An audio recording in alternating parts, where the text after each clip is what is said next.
Bapak, Ibu semua dan saudara yang terkasih di dalam nama Tuhan Yesus, Salam, selamat pagi. Bapak, Ibu, saudara yang terkasih, mari kita mengikuti ibadah Minggu tanggal 30 Mei 2021. Sebelum kita mengikuti ibadah, mari kita masuk ke saat teduh. Saat teduh kami hantarkan.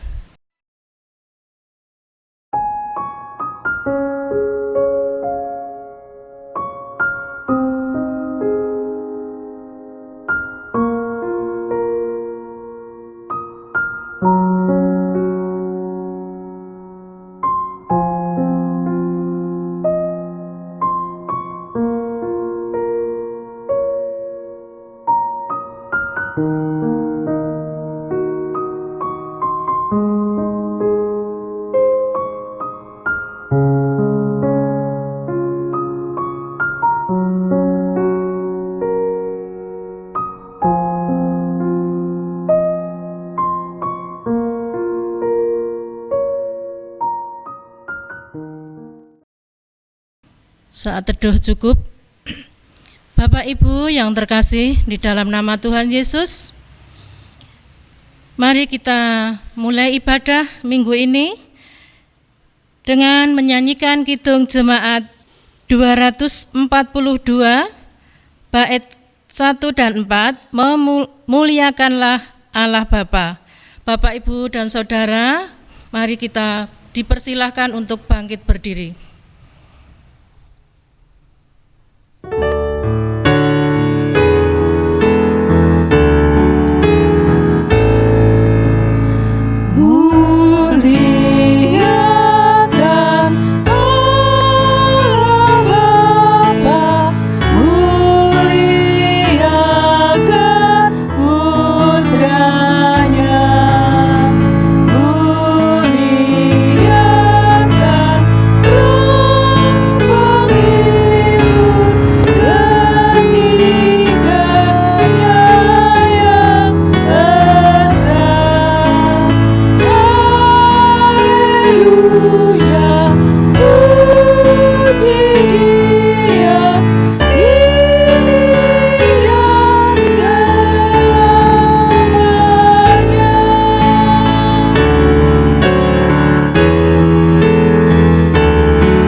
Saudara yang terkasih, marilah ibadah kita saat ini kita khususkan dengan pengakuan Tuhan yang menciptakan langit dan bumi adalah sumber pertolongan kita.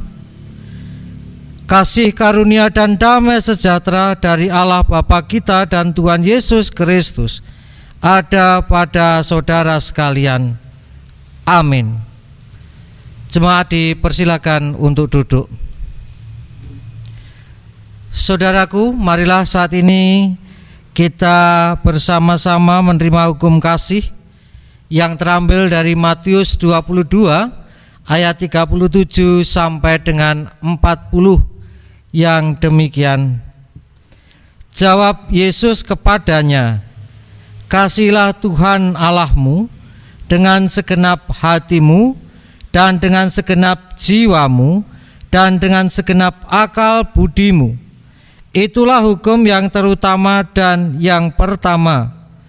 Dan hukum yang kedua yang sama dengan itu ialah, kasihilah sesamamu manusia seperti dirimu sendiri.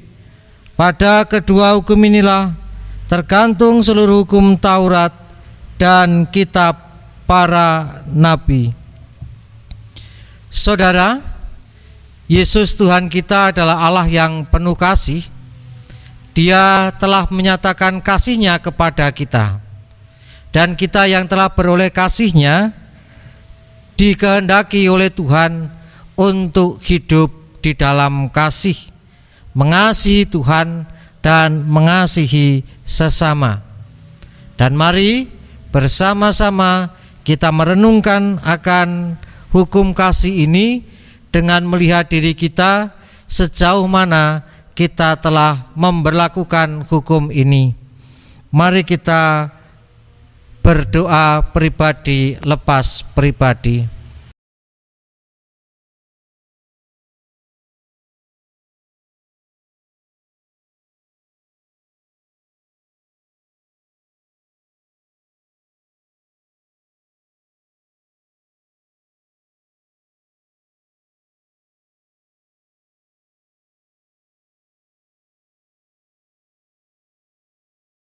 Saat ini saudara, kita akan menerima juga berita anugerah yang terambil dari Yohanes 15 ayat 15 sampai dengan 17 yang demikian firman Tuhan. Aku tidak menyebut kamu lagi hamba, sebab hamba tidak tahu apa yang diperbuat oleh tuannya. Tetapi aku menyebut kamu sahabat, karena aku telah memberitahukan kepada kamu segala sesuatu yang telah kudengar dari Bapa-Ku. Bukan kamu yang memilih aku, tetapi akulah yang memilih kamu. Dan aku telah menetapkan kamu supaya kamu pergi dan menghasilkan buah, dan buahmu itu tetap, supaya apa yang kamu minta kepada Bapa dalam namaku diberikannya kepadamu. Inilah perintahku kepadamu, kasihlah seorang akan yang lain. Saudara, Tuhan Yesus mengatakan bahwa kita bukan lagi hamba, tetapi kita adalah sahabat-sahabat. Memang banyak sekali ungkapan-ungkapan yang Tuhan Yesus berikan kepada kita tentang siapa diri kita di hadapan Tuhan. Namun dalam Yohanes 15 ayat 15 sampai 17, Tuhan Yesus mengatakan kita ini adalah sahabat, di mana sebagai seorang sahabat, rahasia akan kerajaan Allah, rahasia tentang firman Tuhan sudah diberikan, sudah dikatakan kepada kita. Dan Yesus menghendaki supaya kita hidup di dalam kasih-Nya. Kita harus saling mengasihi satu dengan yang lain. Karena kalau kita tidak mengasihi satu dengan yang lain, berarti kita tidak bisa menunjukkan identitas kita sebagai orang-orang yang telah beroleh kasih. Kita sambut apa yang menjadi sabda Tuhan ini, berita anugerah yang kita terima saat ini, dengan menaikkan kidung jemaat 467 bait 1 dan 2. Tuhanku bila hati kawanku.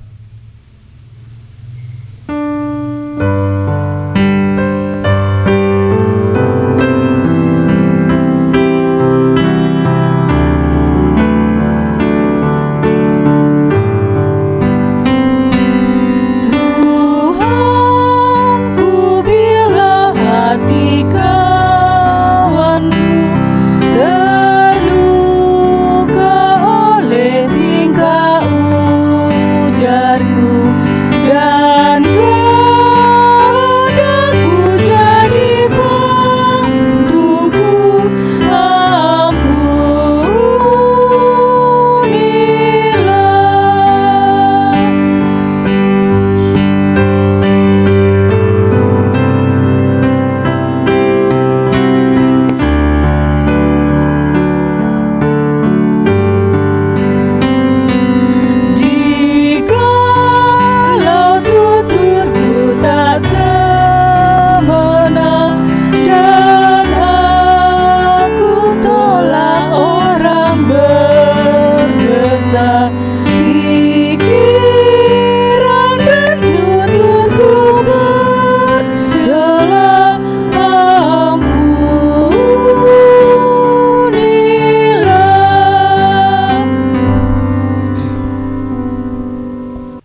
Mari saudara kita bersama-sama menghadap Tuhan di dalam doa.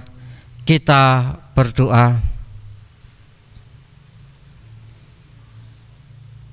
Engkau adalah Allah yang penuh kasih, ya Tuhan kami Yesus Kristus. Engkau telah memberikan keselamatan oleh karena kasih-Mu kepada kami. Engkau juga Allah yang senantiasa menyertai kami di dalam seluruh kehidupan kami. Itu juga oleh karena Engkau mengasihi kami. Kasih-Mu sungguh sangat besar. Kasih yang kami rasakan, yang membawa kami ke dalam suatu damai sejahtera, sukacita, kekuatan di dalam menjalani kehidupan ini. Ya Tuhan, biarlah kasih-Mu senantiasa ada dan tidak pernah berlalu dalam kehidupan kami. Biarlah Engkau terus-menerus menyatakan kasih-Mu di dalam penyertaan, di dalam kekuatan, di dalam perlindungan, dan di dalam berkat-Mu atas kami. Dan kami yakin dan percaya bahwa Engkau tidak akan pernah meninggalkan kami. Engkau akan terus-menerus mengasihi kami dari dulu, kini, sampai dengan selama-lamanya. Engkau akan terus-menerus mengasihi kami di dalam pergumulan kami, ya Tuhan, di masa pandemi COVID-19 ini. Kami yakin Engkau tidak meninggalkan kami. Engkau senantiasa beserta dengan kami. Engkau akan memberkati seluruh upaya-upaya yang kami lakukan, supaya kami segera keluar dari pandemi ini. Engkau Allah yang akan menolong kami. Engkau Allah yang tidak akan pernah meninggalkan kami. Engkau juga Allah yang akan memampukan kami di pandemi COVID-19 ini, untuk kami dapat menyatakan kasih kami, baik kasih atas diri sendiri, yang juga kasih kepada sesama. Dengan kami mengasihi diri sendiri, kami pun mengasihi sesama. Dengan melakukan himbauan-himbauan yang ada, himbauan-himbauan pemerintah, protokol-protokol kesehatan, itu adalah wujud kami mengasihi diri kami sendiri, dan kami juga mengasihi sesama kami. Sehingga dengan upaya-upaya ini, kami semua dapat segera keluar dari pandemi yang ada. Engkau Allah yang akan menyatakan kasih-Mu dengan memberikan hikmat kepada para pemimpin kami, supaya dapat bertanggung jawab dengan baik, memimpin kami juga dengan baik. Hikmat-Mu juga Engkau berikan sebagai wujud kasih-Mu kepada kami, yaitu kami sebagai warga negara Indonesia, supaya kami betul-betul dapat hidup berdampingan satu dengan yang lain, tunduk kepada pemerintah kami, dan juga mengupayakan kehidupan bersama yang penuh sukacita dan damai sejahtera. Tuhan juga akan mengasihi kami, menyatakan kasih di dalam kami menjalani pergumulan kami. Engkau menuntun, Engkau yang akan memberikan jalan keluar di dalam setiap pergumulan kami. Kami yakin dan percaya Engkau juga akan memberikan kekuatan kepada kami yang lemah, yang kami yang terjatuh Engkau akan bangunkan, dan yang kehilangan semangat Engkau akan pulihkan, Engkau akan hibur dan akan mendapatkan semangat baru di dalam menjalani kehidupan kami ini. Ya Tuhan yang penuh kasih, Tuhan kami Yesus Kristus, kami akan menerima firman-Mu ya Tuhan. Kiranya Tuhan berfirman bagi kami, dan kami mau mendengar firman-Mu dan melakukan firman-Mu dalam kehidupan kami sehari-hari. Di dalam kasih Kristus kami berdoa. Amin. Saudara yang terkasih, mari bersama-sama kita menerima firman Tuhan dan merenungkannya. Adapun firman Tuhan terambil dari Yohanes 3 ayat 1 sampai 17 yang demikian.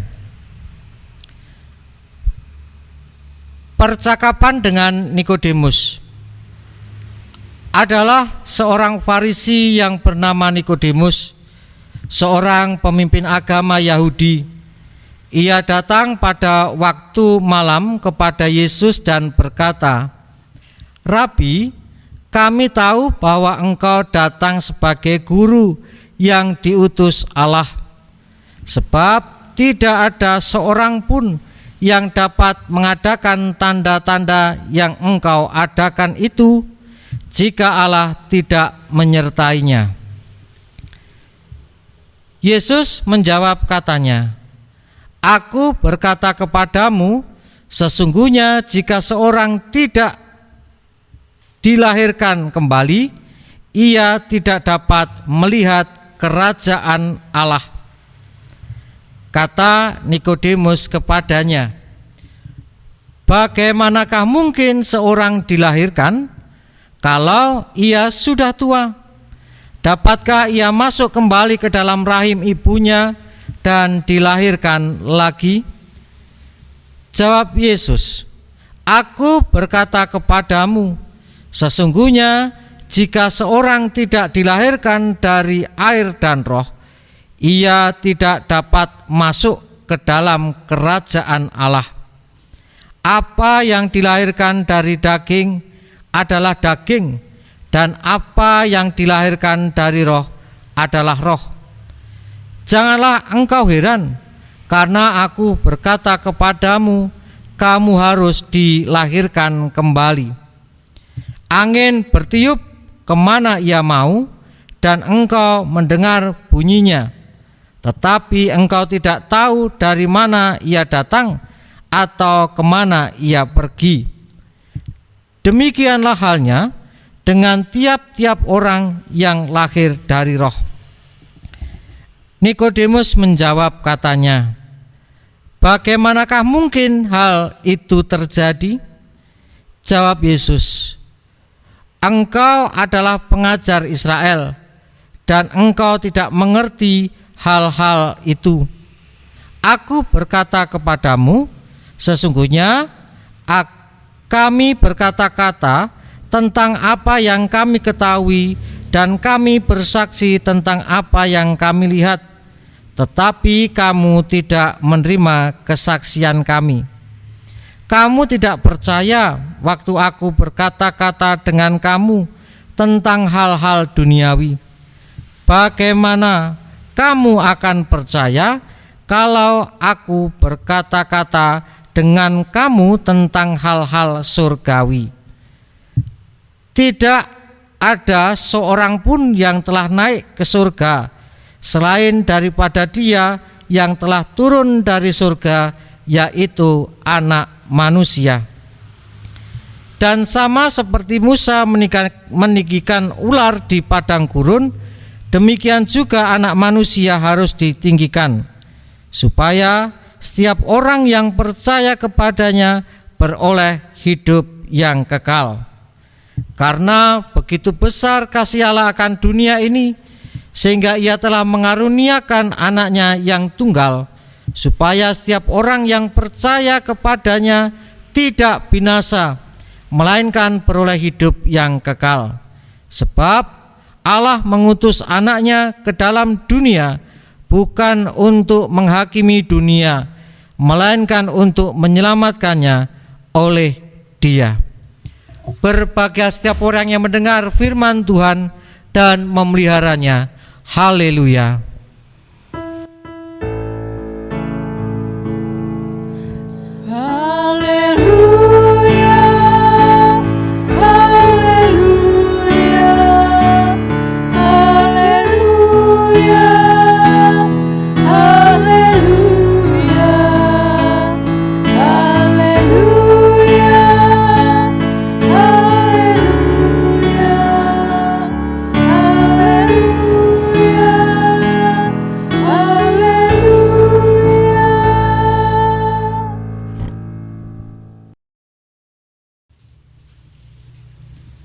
Saudara yang terkasih di dalam Yesus Kristus, selamat pagi, Shalom Aleichem. Saudaraku, Apakah kita pernah bertanya kepada seseorang atau kita menerima pertanyaan dari seseorang? Tentunya kita pernah bertanya dan menerima pertanyaan. Tentu saja berbagai macam pertanyaan. Kita bertanya sesuatu dan orang juga bertanya sesuatu kepada kita. Berkaitan dengan sebuah pertanyaan. Pertanyaan itu muncul oleh karena berbagai macam motivasi di dalamnya. Satu, ingin mencari kesalahan. Jadi bertanya karena ingin mencari kesalahan dari seseorang. Sebagai contoh, para ahli Taurat. Ketika para ahli Taurat bertemu dengan Yesus, mereka seringkali bertanya banyak hal. Dan tujuan dari pertanyaannya adalah tidak lain untuk menjatuhkan Yesus, untuk mencari kesalahan Yesus. Atau dikatakan pertanyaan yang diungkapkan atau dipertanyakan oleh para ahli Taurat itu bertujuan untuk menjerat Yesus. Dua, ada kalanya orang itu bertanya untuk menguji pengetahuan orang lain. Yesus di dalam pengajarannya juga sering memunculkan pertanyaan kepada para muridnya. Yesus bertanya kepada muridnya. Dan ketika Yesus bertanya, Yesus ingin tahu sejauh mana para muridnya itu mengetahui, memahami pengajaran yang diberikan oleh Tuhan Yesus. Ketiga, ada kalanya orang itu bertanya karena ingin mengetahui kebenaran yang ada. Para pengikut Yesus, orang-orang yang mendengar pengajaran Yesus sering bertanya kepada Yesus. Para murid juga bertanya untuk mencari tahu kebenaran akan firman Tuhan. Dan dalam bacaan kita saat ini ada seorang Farisi di mana dia adalah pemuka agama Yahudi datang kepada Yesus untuk bertanya, untuk mencari tahu tentang kebenaran yang ada. Tentu saja kebenaran akan firman Tuhan. Dikatakan dalam bacaan kita ada seorang yang bernama Nikodemus. Dia datang kepada Yesus pada waktu malam hari. Bisa ditafsirkan kenapa kok dia datang pada malam hari. Bisa juga karena dia takut kepada golongannya. Kalau dia kedapatan menemui Yesus berbincang-bincang, dia takut dimusuhi atau takut mendapatkan sanksi. Bisa juga ditafsirkan Nikodemus datang kepada Yesus pada malam hari, di mana malam hari itu adalah waktu bagi Yesus dan para murid untuk beristirahat. Sehingga ketika Yesus beristirahat, dia ada waktu khusus untuk berbincang-bincang dengan Nikodemus. Karena kalau dari pagi sampai sore Yesus sudah sibuk dengan orang banyak, maka Nikodemus memilih waktu malam supaya pembicaraannya dengan Yesus itu dapat berlangsung dengan maksimal. Ada waktu khusus bagi Yesus untuk berbincang-bincang dengan Nikodemus.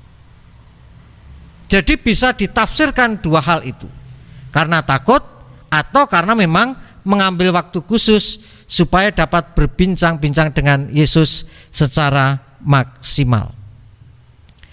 Ketika Nikodemus datang, dia mengakui keberadaan Yesus sebagai seseorang yang diutus Tuhan.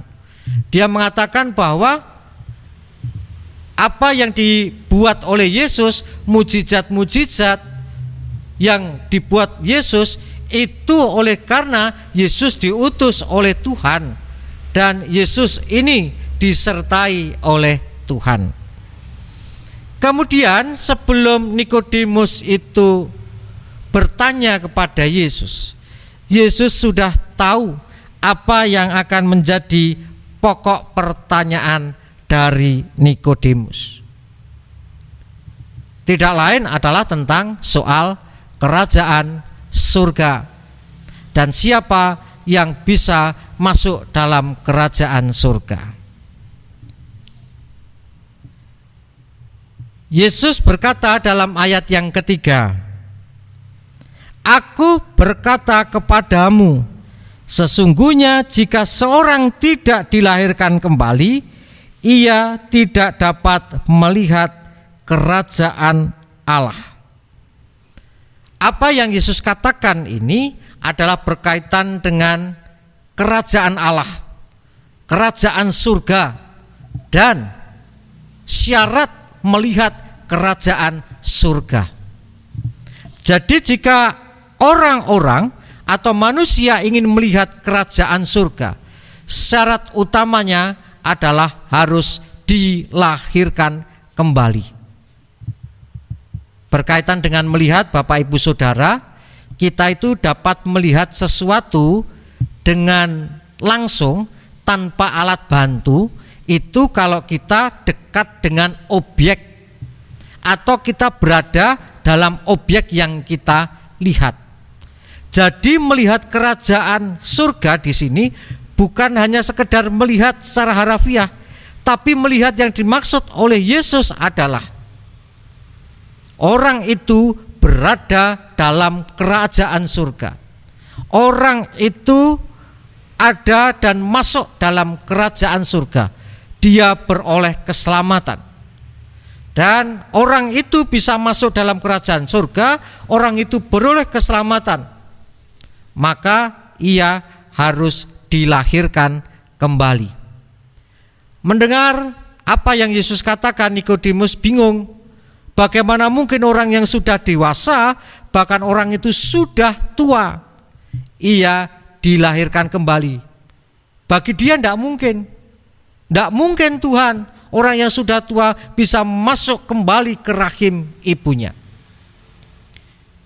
Oleh karena Nikodemus belum paham, Yesus memberikan jawaban yang selanjutnya, bahwa yang dimaksud dilahirkan kembali adalah ayat 5. Tuhan Yesus mengatakan, "Aku berkata kepadamu, sesungguhnya jika seorang tidak dilahirkan dari air dan roh, ia tidak dapat masuk ke dalam kerajaan Allah." Jadi yang dimaksudkan dengan dilahirkan kembali bukan masuk ke rahim ibu kembali, walau usia sudah tua, sudah dewasa. Namun yang dimaksud Yesus dengan dilahirkan kembali adalah bahwa orang itu harus dilahirkan dari air dan roh. Air adalah sesuatu yang dapat membersihkan, sedangkan roh itu adalah menunjuk roh yang dari Allah, roh yang menuntun manusia ke dalam hidup yang benar.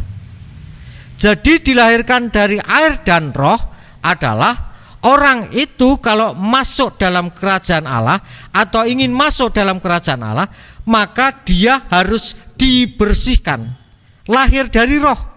Dia harus dibersihkan seutuhnya, dibersihkan dari kotoran-kotoran yang menempel, dibersihkan dari segala dosa. Dan tidak cukup hanya dibersihkan, orang itu harus hidup di dalam tuntunan Tuhan supaya orang tersebut hidup dalam kebenaran. Sehingga dengan kata lain, dilahirkan dari air dan roh adalah orang itu dibersihkan dan orang itu dituntun dalam hidup yang benar. Nah, siapa yang membersihkan? Yesus berkata dalam ayat yang ke-16, "Karena begitu besar kasih Allah akan dunia ini, sehingga ia telah mengaruniakan anaknya yang tunggal, supaya setiap orang yang percaya kepadanya tidak binasa, melainkan beroleh hidup yang kekal. Jadi yang membersihkan dan menuntun dalam kebenaran adalah Allah sendiri. Allah yang turun ke dunia, menjelma menjadi manusia dan melakukan karya keselamatan untuk membersihkan manusia dari dosa, sehingga dia dapat dilahirkan dari air. Kemudian manusia yang telah dibersihkan dari dosa dituntun dalam kebenaran, hidup dalam kebenaran. Jadi inilah dilahirkan dari air dan roh. Ini bukan manusia yang melahirkan dirinya sendiri, tapi oleh karena anugerah dari Allah, Allah yang datang membersihkan, menuntun manusia dalam kebenaran. Manusia diperbaharui hidupnya. Kenapa manusia harus dilahirkan dari air dan roh? Kenapa manusia harus dibaharui? Karena manusia pada waktu itu berada jauh dari Tuhan, berada di luar hubungan yang seharusnya. Maka dengan pembaharuan yang Yesus lakukan, ini menunjukkan manusia dikembalikan pada posisinya yang benar, hubungannya yang benar dengan Allah. Lah caranya bagaimana? Di dalam Tuhan Yesus memperbaharui manusia. Ayat 14. Dan sama seperti Musa meninggikan ular di padang gurun, demikian juga anak manusia harus ditinggikan. Pada kali ini ketika Tuhan Yesus memberikan jawaban, Tuhan Yesus mengangkat kejadian bangsa Israel, yaitu yang tertulis dalam Bilangan 21. Jadi pada waktu itu bangsa Israel, umat Tuhan itu bersungut-sungut kepada Tuhan, bersungut-sungut kepada Musa. Kemudian dia protes kepada Tuhan, dan protesnya itu disampaikan mereka kepada Musa yang mengatakan demikian. Mengapa kamu memimpin kami keluar dari Mesir supaya kami mati di padang gurun ini? Sebab di sini tidak ada roti dan tidak ada air, dan akan makanan hambar ini kami telah muak. Jadi mereka protes kepada Tuhan, dan protesnya itu disampaikan kepada Musa. Oleh karena protesnya ini, Tuhan menjadi marah. Akhirnya Tuhan mengirimkan ular tedung kepada bangsa Israel, dan semua yang dipagut oleh ular tedung ini menjadi mati. Kemudian bangsa Israel menjadi takut dan mereka sadar. Mereka datang kepada Musa dan mengatakan, ya kami salah, Musa kami salah, tolonglah ampuni kesalahan kami. Kemudian Tuhan menyuruh dan memerintahkan Musa untuk membuat ular dari tembaga, dan ular itu ditaruh di atas tiang yang tinggi. Melalui gambaran bangsa Israel ini tentang ular tembaga yang ditaruh di tempat yang tinggi, di atas tiang, ini Yesus hendak mengatakan cara Allah dalam menyelamatkan manusia itu adalah bahwa Allah atau anak manusia, Mesias ini akan ditaruh di atas tiang. Ditaruh di atas tiang di sini adalah dia harus disalibkan.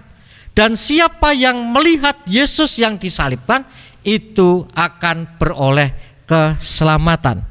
Melihat bukan hanya sekedar melihat lagi, tapi melihat bahwa Allah begitu besar mengasihi manusia. Allah begitu besar mengasihi saya. Dan saya juga melihat di dalam salib Yesus itu bahwa dosa-dosa saya besar ini, dosa yang besar ini telah diampuni oleh Allah di dalam kasih-Nya yang sangat besar. Jadi ketika kita memandang Yesus yang disalib, melihat Yesus yang disalib, di mana artinya kita melihat bahwa Allah begitu besar mengasihi kita, Dan kita juga melihat di dalam salib Yesus itu dosa kita sangat besar. Maka kita akan dimampukan untuk lahir kembali. Artinya kita dimampukan untuk bertobat. Kita akan dimampukan untuk melihat karya keselamatan itu dan menerima karya keselamatan itu. Dan saudara, kita sudah dimurnikan, kita sudah dibersihkan dan senantiasa dipimpin oleh Tuhan di dalam roh dan kebenaran. Dan hal ini juga menunjukkan bahwa kita yang dibasuh oleh Tuhan, diciptakan kembali sebagai ciptaan baru, dituntun oleh Tuhan, kita ini diangkat sebagai anak-anak Allah. Kalau kita sebagai anak Allah, berarti Tuhan Yesus adalah Bapa kita. Sebagai Bapa, Tuhan Yesus akan senantiasa melindungi, menjaga kita, memberkati, dan memberikan apa yang kita butuhkan. Dan tentunya kita sebagai anak, Tuhan Yesus mengatakan dalam ayat yang ke-6, apa yang dilahirkan dari daging adalah daging, dan apa yang dilahirkan dari roh adalah roh. Kita yang sudah dilahirkan dari roh, itu ya harus hidup dalam roh, harus hidup dalam kebenaran. Kita yang dulunya hidup dalam daging, dikuasai dosa, melahirkan perbuatan dosa. Namun kini sudah dibersihkan, sudah dipimpin oleh Tuhan dalam kebenaran, di dalam roh, maka harus hidup di dalam kebenaran, bukan hidup dalam dosa lagi. Kita bukan ada dalam kuasa dosa, tetapi kita hidup dalam kuasa roh. Oleh sebab itu, saudaraku, jangan menjadi sia-sia pembaharuan yang Tuhan berikan kepada kita. Itu yang pertama, dengan melakukan dosa. 2, jangan mempermalukan Bapa kita, Tuhan Yesus, dengan kita hidup kotor lagi, dengan kita hidup dalam dosa. Jadi yang pertama, jangan sia-siakan kasih Tuhan. Yang kedua, jangan permalukan Tuhan kita dengan perbuatan-perbuatan dosa yang telah kita lakukan. Oleh sebab itu, mari kita sebagai anak-anak Allah, kita hidup dalam kebenaran, karena kita telah disucikan dan dituntun dalam kebenaran. Tuhan Yesus memberkati. Amin. Mari saudaraku, kita hening sejenak, kita menghayati firman Tuhan yang baru saja kita dengarkan.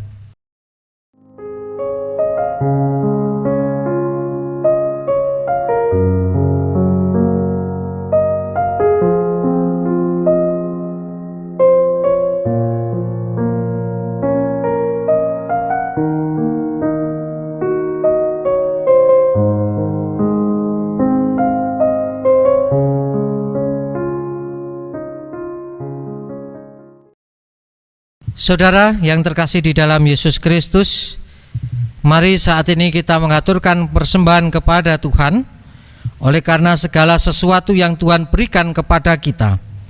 Dan dasar dari persembahan terambil dari Mazmur 54, Mazmur 54 ayat 8 yang demikian.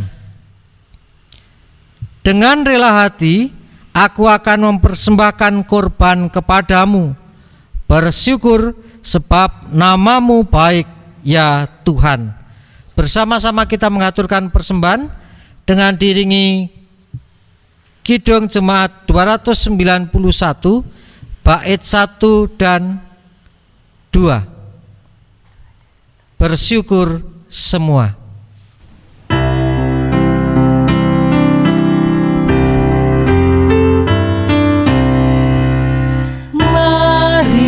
Bersyukur semua atas kebajikan Tuhan,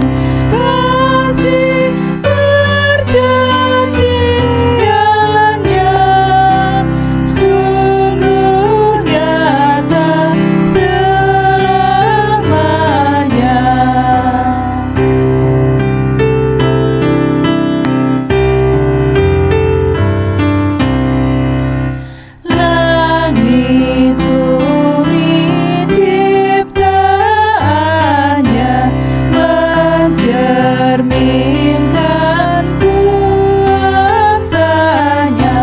kasih perjanjiannya sungguh nyata selamanya.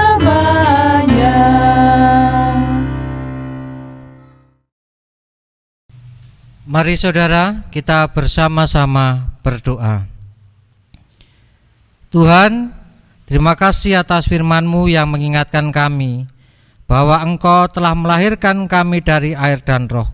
Engkau telah menyucikan kami dari segala dosa, dan Engkau senantiasa membimbing kami dalam kebenaran. Dan Engkau telah menjadikan kami ciptaan baru, dan sebagai ciptaan baru Engkau telah mengangkat kami sebagai anak-anak-Mu, dan mampukan kami menjadi anak-anak yang baik, yang tidak menyia-nyiakan karya-Mu, yang tidak menyia-nyiakan kasih-Mu, dan tidak mempermalukan Engkau di depan orang lain oleh karena kami masih berbuat dosa. Tuhan, tuntunlah kami dan mampukan kami untuk dapat melakukan apa yang menjadi firman-Mu. Dan saat ini kami bersyukur kepadamu oleh karena segala sesuatu yang Tuhan berikan atas kami. Terimalah rasa syukur kami ini yang kami haturkan di dalam persembahan kami. Berkatilah, kuduskanlah, dan mampukan kami memberikan yang terbaik untuk kemuliaan nama-Mu. Kami akan melanjutkan aktivitas kami ya Tuhan. Kiranya Tuhan beserta dengan kami. Kiranya Tuhan memberkati kami. Di dalam kasih Kristus kami berdoa. Amin. Mari saudara, bersama-sama kita bangkit berdiri. Kita mengikrarkan pengakuan iman rasuli. Aku percaya kepada Allah Bapa yang Maha Kuasa, Khalik langit dan bumi, dan kepada Yesus Kristus anaknya yang tunggal Tuhan kita, yang dikandung daripada Roh Kudus, lahir dari anak darah Maria, yang menderita di bawah pemerintahan Pontius Pilatus, disalibkan, mati dan dikuburkan, turun ke dalam kerajaan maut. Pada hari yang ketiga bangkit pula dari antara orang mati, naik ke surga, duduk di sebelah kanan Allah Bapa yang Maha Kuasa, dan akan datang dari sana untuk menghakimi orang yang hidup dan yang mati. Aku percaya kepada Roh Kudus, gereja yang kudus dan am, persekutuan orang kudus, pengampunan dosa, kebangkitan daging, dan hidup yang kekal. Terimalah berkat Tuhan, kasih karunia Tuhan Yesus Kristus, dan kasih Allah, dan persekutuan Roh Kudus menyertai saudara sekalian. Amin.